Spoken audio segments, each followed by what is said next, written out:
ሰላም ጤና አድማጮቻችን እንደምናረፈዳችሁ ዝግጅቱ አዲስ 1879 ነው። ጣቢያው ደግሞ FM 96.3 ነው። አዲስ 1879 እንደ መጽሐፍ እየተገለጸ 6 ሰዓት ድረስ ይደመጣል። አብራችሁን ቆዩን ጋብዛችኋለን። ከአዲስ 1879 ቅጽ 2 መጽሐፍ ላይ አስካለ የኢያሱ ነጅ ኢያሱም ያስካለ ነው የሚለውን እንመለከታለን። አቤቱ ኢያሱ ምርኮኞች ይዘው ወታደሩን እየጓዙ ወደ አዲስ አበባ እንዲያደርስ አዘው እርሳቸው ወደ ደጃዝማች ጆቴ አገር ወደ ደምቢዶሎ ወረዱ። ደጃዝማች ጆቴ በሰልፍ ተቀበሏቸው። ለወታደሮቻቸውም ታላቅ ግብዣ አደረጉላቸው።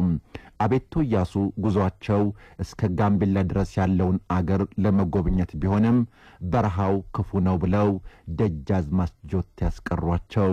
አቤቱ ኢያሱ በየጊዜው የሚመኙት ከተላላቅ ባላባት ልጆች ጋር ተጋብቶና ተዋልዶ በዝምድና ተሳስሮ የኢትዮጵያን ድንበር ለማስፋፋት ነበር።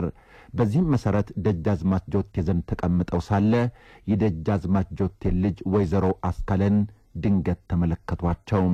አቤቱ ኢያሱ ገና እንደተመለከቷቸው ወይዘሮ አስካለን ወደዷቸው። አስካልየማ የኔ ናት ብለው ተናገሩ። ለደጃዝማች ጆቴም ሽማግሌ ሳይልኩ ራሳቸው ደጃዝማች መቼም አስካለን እስከ ዛሬ ያስቀመጥካት ለኔ ብለህ እንደሆነ ይገባኛል ብለው ገና ሳይጨርሱ ደጃዝማች ጆቴ አስካለ የኢያሱ ነች ኢያሱም ያስካለ ነው ብለው ቃላቸውን ሰጡ። ደጃዝማች ጆቴም በልጃቸው መታጨት ደስ ብሏቸው አንድ ጋሻ የቡና መሬት ለአቤቱ ኢያሱ ሰጡ። አቤቱ ኢያሱም ስጦታውን አመስግነው አስካልየን በተለያዩ ከተማዎች ይዘው መዞር ጀመሩ። የታሪክ ጸሐፊዎች እንዳሰፈሩት በጊዜው የነበሩት ደጃዝማች አቤቱ ኢያሱ ልጆቻቸው እንዲያገቡላቸው ከፍተኛ ጥረት ያደርጉ የነበረ ሲሆን አቤቱ ኢያሱ የደጃዝማች ጆቴ ልጅ ሊያገቡ መወሰናቸው ከተሰማ በኋላ በከፍተኛ ሁኔታ እንደተበሳጩባቸው የታሪክ ሰነዶች ያረጋግጣሉ። አቤቱ ኢያሱ የደጃዝማች ጆቴ ልጅ ወይዘሮ አስካለችን በማግባታቸው ትዳራቸው 6ኛቸው እንደነበር ተመዝግቧል። አዲስ 1879 በቅጽ 2 መጽሐፉ ላይ ታሪኩን እንዲያካትታል። ከአዲስ 1879 ቅጽ 2 መጽሐፍ ላይ ክንፉ ይሙት ላታመልጠኝ አታሩጠኝ የሚለውን ለዛሬው መረቃት መርጠነዋል። ጋረድ ክንፉ የአጤ ቴዎድሮስ የወንድም ልጅ ነው። አጤ ቴዎድሮስ ክንፉ ይሙት እያሉ በደጃች ክንፉ ይሙሉ ነበር። ጋረድ ክንፉ አጤ ቴዎድሮስን ተጠግቶ ሲኖር በድንገት ሸፈተ። በደንቢያና በጭልጋ ቆላውን ይዞ ሕዝቡን ማስጨነቅ ያዘ። አጤ ቴዎድሮስ የጋረድ ልጅ ነው ብለው ችላሉት። የሕዝቡ ምሬት ግን እየበዛ መጣ። ይሄኔ አጤ ቴዎድሮስ ታው እረፍ ብለው አስመከሩት። ክንፉ ይሙት አልምርህም አሉት። ጋረድ ባሰበት። ሴቶችን መድፈሩን ተያዘ። የገበሬውን ንብረት መዝረፉን ቀጠለበት። ይባስ ብሎ በአጼ ቴዎድሮስ ላይ የማይሆን ነገር መናገር ጀመረ። የንጉሥ ዘውድ ነው ብሎ ሕዝቡ ሁሉ ፈራው። አጤ ቴዎድሮስ መልእክት ደግሞ ላኩበት። ጋረድ ክንፉ ይሙት ካሁን ወዲያ ሕዝቡን የምትበድል በሽፍትነትህ የምታስቸግር ከሆነ ክንዴን ትቀምሳለህ፣ ክንዴን ደግሞ ታውቀዋለህ ብለው ላኩበት። ጋረድ በመልእክቱ ከመረጋጋት ይልቅ ወታደሩን አሰባስቦ የደንቢያ፣ የጭልጋ፣ የወልቃይት፣ የወገራ ሕዝብን ያስጨንቅ ያዘ። ወደ ጎንደርም ዘልቆ ሀብታሞችን አስሮ ገንዘባቸውን መዝረፉን ተያዘው። ይሄኔ አጤ ቴዎድሮስ አመረሩ። የመጨረሻ ያሉትን መልእክት ላኩበት። ክንፉ ይሙት ካሁን ወዲያ ጥፋት የምትፈጽም ከሆነ በሌሎች ላይ የሚሰነዝረው ክንዴ ባንተ ላይ ይነሳል። ክንፉ ይሙት ላታመልጠኝ አታሩጤ ብለው ጦማር ሰደዱለት። ጋረድ በሰበሰባቸው ጥቂት ወታደሮች ተማምኖ ማንም አይነካኝም አለ። አጤ ቴዎድሮስ ድንገት ጋረድ ወደ መሸገበት ስፍራ ሄዱ። ጋረድና ወታደሮቹ አማን ብለው አገራማን ብለው ተዝናንተው ሳለ የቴዎድሮስን ክንድ ቀመሱ። ወታደሩ ተማረከ። ጋረድም በቴዎድሮስ ቅጣት ደረሰበት። ክንፉ ይሙት በሰው ላይ መጨክን አልወድም፣ ነገር ግን ተውስለው እምቢኝ ላለ ሰው ልክ አስገባለሁ ብለው ሊያምጹባቸው ላሰቡት ሁሉ ማስፈራሪያ ሰጡ። ጋረድን ቀጥተው ወደ ከተማቸው ተመለሱ። አጤ ቴዎድሮስ በጸብ ለተነሳባቸው የማይመለሱ ጀግና ነበሩ። አዲስ 1879 ክንፉ አጥፎ ይሞት ላታመልጠኝ አታሮጠኝ ታሪክን እንዲያቀርብላችሁ ዝግጅታችን 6 ሰዓት ድረስ ይቀጥላል። አብራችሁን ቆዩ። አጋፋሪ በአማን ካሴቶቻችሁ ጋር ይችን ጥያቄ ለማክሰኞ ያዙልኝ ብሏል። በግዕዝ ቆጠራ አሃዱ 1 ነው፣ አስርቱ 10 ነው፣ እስራ 20 ነው፣ ምዕት 100 ነው፣ አስርቱ ምዕት 1000 ነው፣ አስርቱ እልፍ ወይም አላፍ ስንት ነው ብሏቸዋል። መልሳችሁን በ0912 74 32 74 ላይ አጋፋሪው ይጠብቃቸዋል። ጅቱ አዲስ 1879 ነው። ጣቢያው ደግሞ ኤፍኤም 96.3 ነው። አዲስ 1879 እንደ መጽሐፍ እየተገለጸ 6 ሰዓት ድረስ ይደመጣል። አብራችሁን ቆዩን ጋብዛችኋለን። በዛሬው ለተማክሰኞ የመስከረም ዝግጅታችን አዲስ 1879 ቅጽ 2 መጽሐፍን ከአድማጮቻችን ጋር በጋራ እየመረቅነው እንገኛለን። ልክ ዛሬ ታሪኩ ከተፈጸመ 50 ዓመት ሞላው። ጥቅምት 11 ቀን 957 ዓመተ ምህረት ታሪኩ ልክ የተከናወነበት ጊዜ ነው። አበበ ቢቂላ በጳጉሜን 1952 ዓመተ ምህረት የሮም ኦሎምፒክ ማራቶን በባዶ እግሩ ሮጦ ተአምራዊ አሸናፊ ከሆነ ወዲህ የማራቶን ሩጫ በ2 ሰዓት ከ14 ደቂቃ የሚጨርስ ቢኖር ሻምፒዮን ይባላል። በ2 ሰዓት ከ13 ደቂቃ የሚፈጽም ከተገኘ ደግሞ ድንቅ ሻምፒዮን ይባላል። አበበ ቢቂላ ግን በቶኪዮ ኦሎምፒክ 2 ሰዓት ከ12 ደቂቃ ከ11.2 ሰከንድ በመምጣቱ ምን ብዬ እንደምለው ቃላት አጥቼለታለሁ። ከ50 ዓመት በፊት አበበ ቢቂላ ሁለተኛ ጊዜ ታላቁን ሩጫ ማራቶንን አሸንፎ ወርቅ ሲያጠልቅ የበርሊን ማራቶን መጽሔት ዘጋቢ የጻፈው ነው። ከዛሬ 50 ዓመት በፊት ረቡዕ ጥቅምት 11 ቀን 1957 ዓመተ ምህረት ነበር። ቦታው ጃፓን ዋና ከተማ ቶኪዮ። በተለይ 15 ሯጮች የኦሎምፒኩን የወርቅ ሜዳሊያ ለማግኘት ቋምጠዋል፣ ለመፎካከር አፍጥጠዋል። የሮሙ ባለወርቅ አበበ ቢቂላ የትርፍ አንጀት ቀዶ ሕክምና ማድረጉና ሳያገግም ከውድድር ስፍራ መድረሱም የልብ ሰጥቷቸዋል። ይሁን እንጂ ካልሲ አጥልቆ ጫማውን ለተጫማው አበበ ውድድሩ አስቸጋሪ አልሆነበትም። እስከ መጀመሪያዎቹ 10 ኪሎ ሜትር የአውስትራሊያው ሮን ክለርክ ቢፎካከረውም ጥሎት በመሄድ ያላንዳች የቅርብ ተቀናቃኝ በ2 ሰዓት 12 ደቂቃ 11.2 ሰከንድ በድል አድራጊነት ፈጸመ። ከርሱ በፊት ማንም ያልፈጸመውን ከርሱም በኋላ ለ16 ዓመታት ማንም ያላደረገውን የኦሎምፒክ ማራቶን 2 ጊዜ አከታትሎ የመውሰድ ገድል ፈጸመ። ይህም ብቻም አይደለም፣ በአሸናፊነት የገባበት ሰዓትም እጅግ በጣም ፈጣንና በእንግሊዛዊው ባሲል ሄትሌይ በ2 ሰዓት 13 ደቂቃ 55 ሰከንድ ተይዞ የነበረውን የዓለም ክብረ ወሰን በ1 ደቂቃ 43 ካልኢት ወይም ሰከንድ 8 ሳልሲት ማይክሮ ሰከንድ የነበረበት ነው። አበበ ቢቂላ ከዚያስ በኋላ አዲስ እንደ በረዶ ነጫጭ ጥርስ አብቅሎ ይቆረጣጥማል ሰዓት እንደ ቆሎ ብለው በወቅቱ የኢትዮጵያ ኦሎምፒክ ኮሚቴ ዋና ጸሐፊ የነበሩት አቶ ይድነቃቸው ተሰማ እንዲቀኙለት አድርጓቸዋል።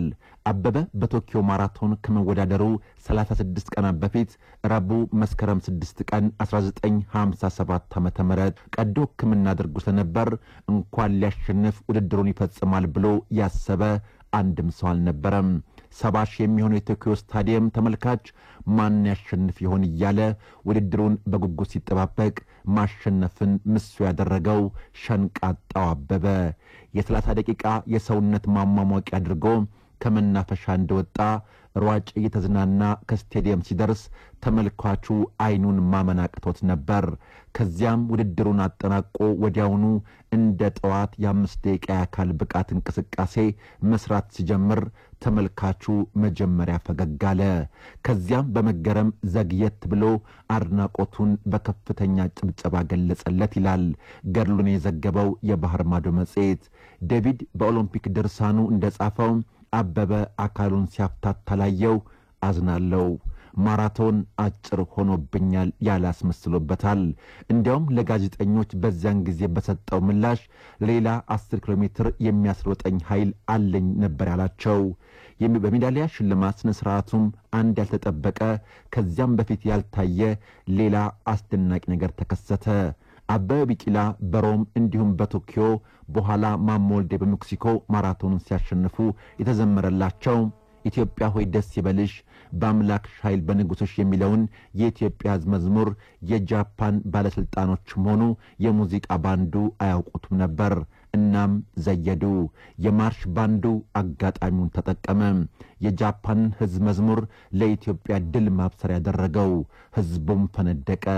17 ቁጥር መለያን ያጠለቀው አበበም በጃፓን ሕዝብ ልቦና ውስጥ ታተመ።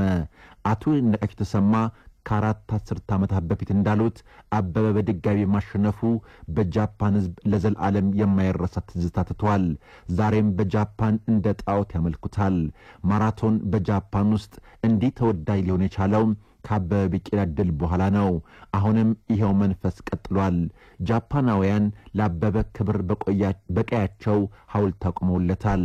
አምና በጥር ወር አዲስ አበባ ጎራ ያሉት የጃፓን ጠቅላይ ሚኒስትር ሺንዞ አቤ በ1957 ዓ.ም በተካሄደው የቶኪዮ ኦሎምፒክ በማራቶን ድል ያደረገውን አበበ ቢቂላ ለማክበር ከልጁ ከየትና የታበበ ቢቂላ ጋር በሸራተን አዲስ ጥር 5 ቀን 2006 ዓ.ም መገናኘታቸው ይታወሳል። አበበ ቢቂላ ታሪካዊ ቁጥር የቀን አጋጣሞችንም አቅፏል።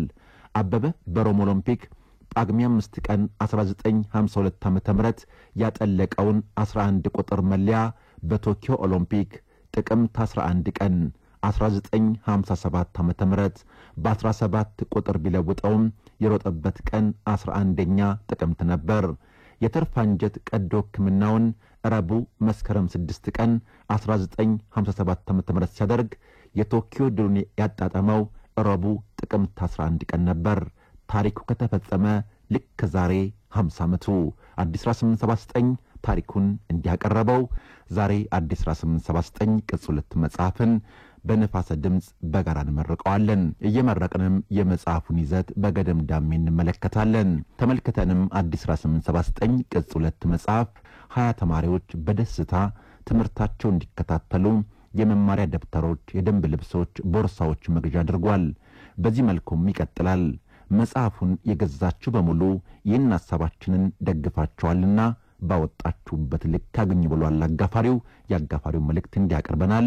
ወደ አዲስ 1879 ቅጽ 2 መጽሐፍ ስናልፍ ደግሞ ካስዬ ሳላይሽ ይኸው አገባሁሽ የሚለውን ታሪክ እናገኛለን። እርሳቸው ምንም የሚያውቁት ነገር አልነበረም። ጉዟቸው የተለመደ አይነት መስሏቸው ነበር። አብረዋቸው ካሉት ሰው ጋር ብዙ እንደተጓዙ የማያውቁት ቤት ገቡ። ከቤቱ ሲገቡ ስጋጃው ተነጥፏል። ሽማግሌዎች ተቀምጠዋል። ቤቱ ተዘጋጅቷል። ግራ ገባቸው።